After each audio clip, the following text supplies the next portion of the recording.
गाड़ी वाले भाई बहन से निवेदन है, पंडाल के अंदर गाड़ी न डाले, गाड़ी बाजू में खड़े करें।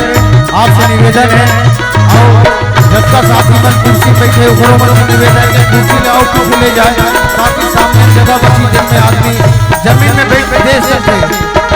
जब तक साथी मन गाड़ी पंडाल के अंदर खड़े निवेदन चाहूँ मंच के माध्यम से कि आप मन गाड़ी पंडाल से बाहर रखो। आपसे साझा निवेदन है, आज अपने ही कार्यक्रम में कार्यक्रम में सफल बनाना अपन ही जिम्मेदारी है। ये मान के आप चलो और कार्यक्रम में सहयोग प्रदान करो।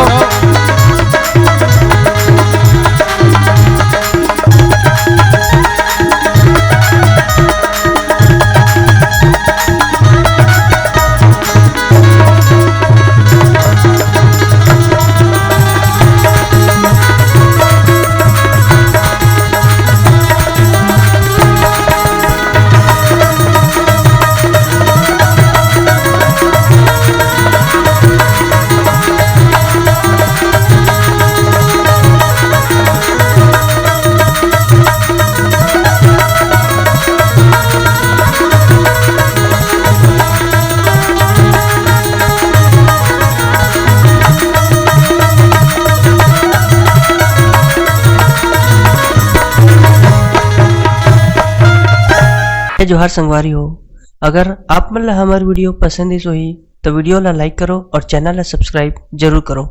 और हाँ, बेल आइकन ला जरूर दबाओ ताकि हमार नवा अवैया वीडियो आप मन ला सबले पहले मिले।